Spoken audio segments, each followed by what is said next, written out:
The battle begins, ladies and gentlemen. Yes, and this is what it's all been leading to, right? The entire Tournament of Power. We had some good opening acts up to this point, but this is where it was all leading to. Universe 11, the Pride Troopers, versus Universe 7. This team doesn't actually have a name, although, remember back in Dragon Ball Z, in the era when it was like, everything's Z, so it was the Z Warriors, or the Z Fighters. Can't really use that anymore. I guess the Super Warriors, that seems like a downgrade from the Z Warriors. But anyway, this will be Dragon Ball Super, episode 122, and, very well paced, very good music, very good animation, and this is only the beginning. This was something that I brought up, I think, last time, but we only have like 9 minutes left in the tournament, and obviously this is anime time, so this would be like, many episodes. We're probably going to get 9 episodes, equaling out 9 minutes, but from the perspective of the characters, that's not a lot of time. That's like, this entire review is going to be done in probably longer than 9 minutes. It might be double that, actually. Depends on how long I jaw on for. But I can imagine people like, hey, yeah, can we hurry this up? We have to, there has to be a winner in 9 minutes, and the clock's ticking, Goku. The opening scene is even something that was a little bit more of a, like, gravitas than I would expect from Dragon Ball, and it's a scene where it's all quiet, no one's saying anything, there's just the dramatic music playing in the background, and we don't actually even see anybody in the opening shot in full view.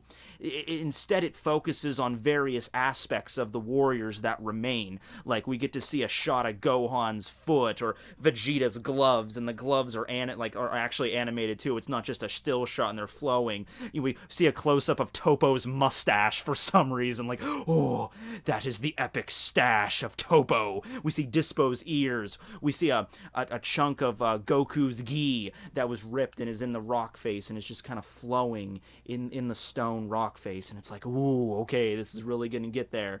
But in reality, you're sitting there like, hey, come on now, we only have 9 minutes. Can we move this along? Everyone's just kind of staring at each other, not really doing anything. The opening scene is really consistent of the Grand Priest and Zeno's like, hey, the bleachers are kind of, I think it's the Grand Priest that brings it up. He's like, the bleachers are kind of sparse now because so many universes have been eliminated and the bleachers were so big.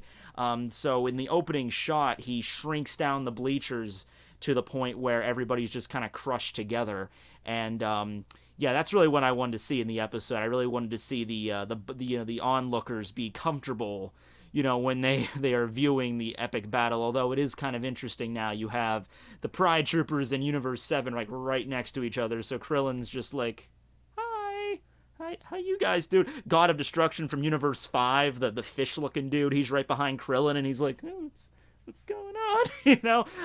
And there's kind of like a little bit of a kind of high school girl drama moment between Vados, obviously the angel from Universe 6, and Margarita, the guardian angel of Universe 11, where they're just kind of, there's like, oh, well, you're clinging to Universe 7, huh? And Vados is like, well, my universe got eliminated, so I'll stick with them. Now, I said Vados. I like Vados. I think Vados was pretty hot, even though some people got freaked out by that because it's basically just a female Whis. But I don't know. Margarita, I don't know. Those ponytails, they, let me know what you think below. Vados or Margarita, what would you go with? I don't know. I'm kind of on the fence right now myself. But that's not the focus of this episode. Although, Vados Margarita catfight, that would probably be a good filler. We can do that until we get to the final battle. But no, of course, the final battle is Jiren, Goku, and everybody just kind of stands off to the side as these two approach each other. No one's saying anything. Everyone's staying exactly where they are. It's just Goku and Jiren that just walk right up to each other, and we're just kind of basically seeing like what are the headliners gonna do before we make a play. Goku immediately powers up to Super Saiyan Blue, and he's emanating all this freaking energy off of him. Just big explosion right in front of Jiren's face. And I was expecting Jiren to be like, don't care. Jiren even had a moment where he was like, So he had like, okay, that's strong. And then they proceed after Goku just explodes with energy output. They emerge from the smoke and they're just going at it. And it does seem weird because it seems Goku now can react to Jiren's movements. I'm sure Jiren's not really trying all that hard. But there's a moment where Goku's just like, oh, you're so strong, Jiren. My arms are tingling from blocking all of these shots. And Jiren's like, why do you want to get so much stronger, Goku? And Goku's just like, I don't know. I just want to get strong, man. That's just my thing. I just want to get stronger. And Jiren's like, oh, okay, so you don't know. And then at this point, everybody else just starts going at it. Frieza starts shooting off the death lasers. Gohan and 17 team up against Toppo. Frieza takes on Dispo. And of course, it is Goku versus Jiren. So a few things from this. The episode does a fair amount of, it's mostly actually Vegeta and Jiren, which is the main focus of this episode. And it also seems to be the main focus of probably next week as well, at least a little bit. But for this episode, it was like titled like the Pride on the Line. It's Vegeta's battle or something like that. So basically, after Goku and Jiren have a little bit of a scuffle, Vegeta just breaks in and he's just like, show me your strength, Jiren! And he just goes ham on Jiren, just starts unloading on the guy. Goku steps in a little bit because there's a moment where Jiren kind of has him dead to rights. Goku stops him, and you think for a moment the two are actually going to work together on this and be like, okay, I know you guys don't like working together, blah, blah, blah, we've been down this road before, but come on now, this is no joke. Not even in the sense of the tournament. This guy you're fighting is no joke. You both should understand at this point, fighting him one-on-one, not a good idea, because even if you all teamed up 5-on-1, the odds of you beating this guy are honestly not that great.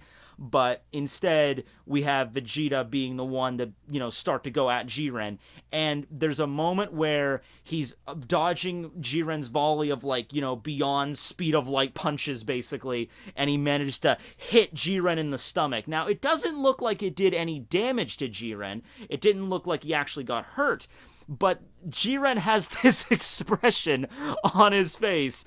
Like, he's watching a fucking, an elephant learn how to fly a freaking jumbo jet while juggling bowling pins while on a freaking unicycle. Like, the weirdest thing in his entire life, something he would have never figured would happen.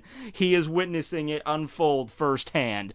Because I'm sure from Jiren's perspective, Vegeta was nothing more than just this arrogant Saiyan guy. My hair is all over the place.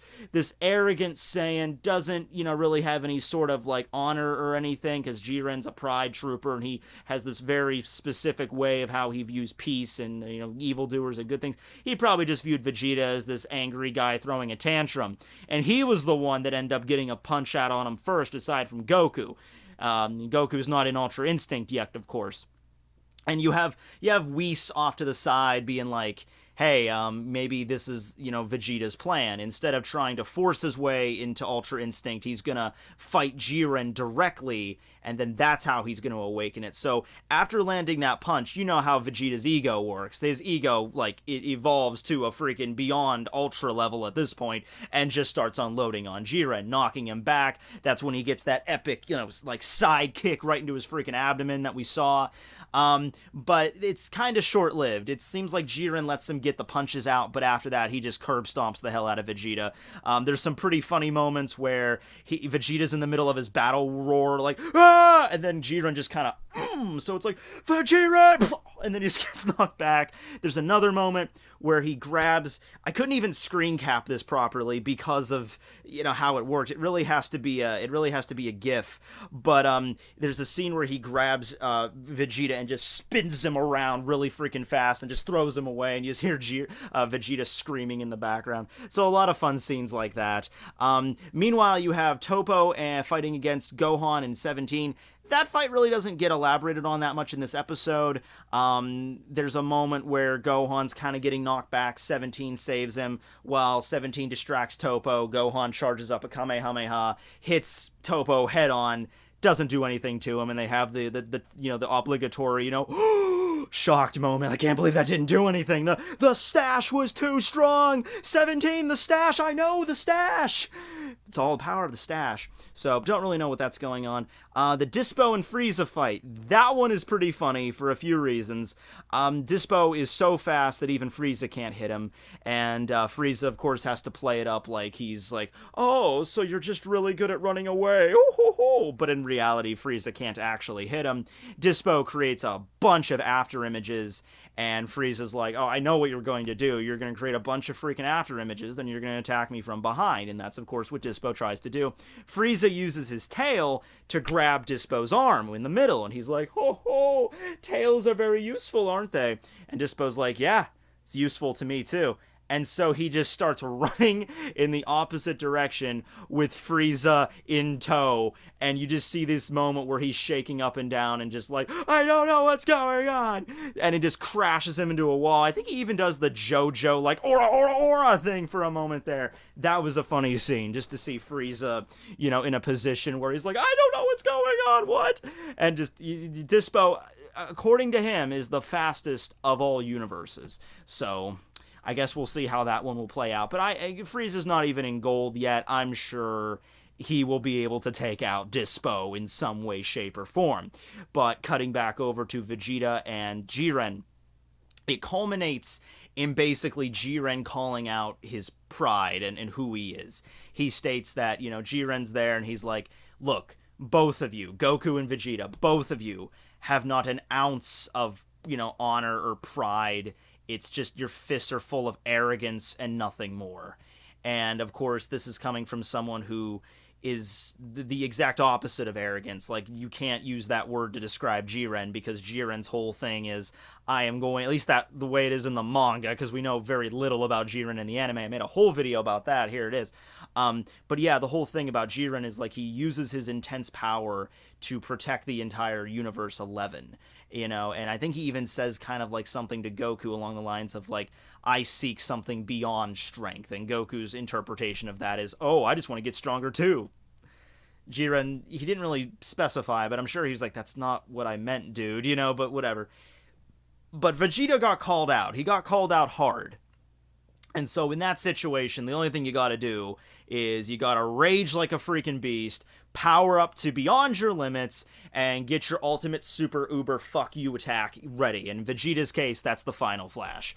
So he goes into blue, freaking electrical energy discharging out of everybody in the stands. The Supreme Kai from Universe 11's like, what is that power? Even Jiren a little bit is like, And then so it's, and then Vegeta's like, you know, not after everything you just told me. You don't even dare to dodge this. You know, and Jiren's like, come.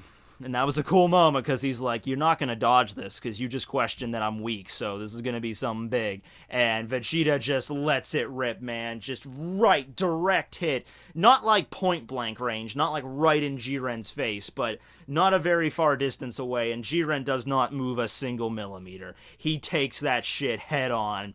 And it's the moment where no, not that one. It's right here when Vegeta, after that, he sees Jiren Vegeta sees Jiren lying in the rubble, and he just like, haha, I won, everything's awesome.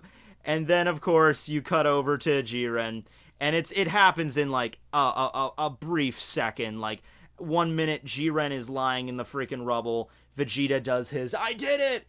And then in the very next scene, Jiren has closed the gap between them, charges up his energy ball, and it warps reality. That's like the best way I can describe it, where Vegeta's just, what? He gets trapped in this orb of absolute death, and he just gets fried. Okay, and he just gets cratered by the end of the episode. That's a word, cratered, look it up. And he just drops. And, you know, from the previews of the next episode, he's not, you know, he's fine, he gets back up. But that was a major blow to Vegeta's pride just now, like a major hit, where he charges up something that, it's major Cell flashbacks, if it's anything. You know, the moment where Perfect Cell comes out, thrashes Vegeta. Vegeta's like, alright, well, how do you feel about this? I wasn't even trying up until now. And he uses Final Flash for the first time in the series, lets it rip, and it rips off like one of Cell's arms. And for a moment, he's like, I did it! And then Cell just regenerates, and he's like, you know, it's that moment where he's like, I gave him all he had. I gave him every ounce of energy I had, and it still wasn't even enough. Although, to be fair, Jiren did give him a little bit of an accolade. He was like, that didn't have that attack just now? Its power wasn't half bad. It's not good enough to harm me. you're not gonna beat me, by the way, just letting you know that up front, it's not happening, but, 4.5 out of 10 stars, like, it was alright, kind of middle of the road. So that's, I guess, the best accolade you're gonna get from Jiren. But that's the end of the episode. Goku's just looking on like, what? Vegeta? What? Are you cool, man? Are you alive? And Vegeta's just laying in the crater. Like, I'm sure it's possible for him to get up, but he's just like, did that just really happen? Next episode, we see Vegeta and Goku teaming up, and this implication that Vegeta is going to go beyond plus Ultra, had to do it, plus Ultra, he's going to go beyond Super Saiyan God Blue. However, only in the previews we still see him in blue. So I don't know if this is going to be like figurative, like he's still in the blue form, but it's just a power output that exceeds anything we've seen so far, or if he literally is going to go into a form beyond blue. There was even a moment in the episode where Vegeta's like, Kakarot can have Ultra Instinct, I'll beat you my own way. So maybe it's going to be something different than Ultra Instinct. Maybe it's going to be different than Super Saiyan Blue. I mean, we still have a few colors left in the spectrum. I don't think Super Saiyan Purple is a thing yet. So we can have Super Saiyan Purple, Super Saiyan Orange. You like the color orange, Vegeta? That's something. Maybe he doesn't like the color orange because that's Goku's thing. But, Super Saiyan Purple, Vegeta with purple hair. Nah, because that's reminding me of that jelly filler from the Super. Okay, what other colors are there? Chartreuse? Super Saiyan Chartreuse?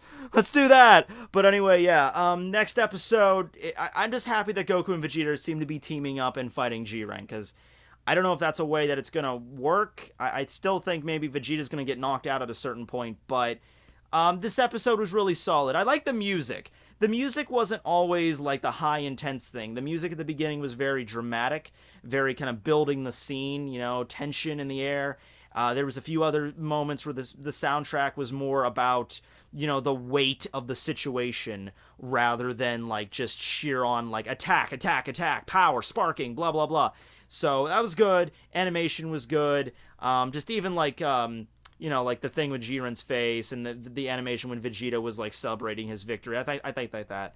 That was pretty good. Some fight scenes, like when Jiren was spinning Vegeta around, that was a good one. So, yeah, pretty solid episode. And, of course, 8 minutes are left in the Tournament of Power. So I think we got a good, solid 8 more episodes at maximum before, I think the tournament's still going to end maybe a little bit earlier, then it's not just going to break it down to the wire, to the 0 hour, but we'll see how it goes.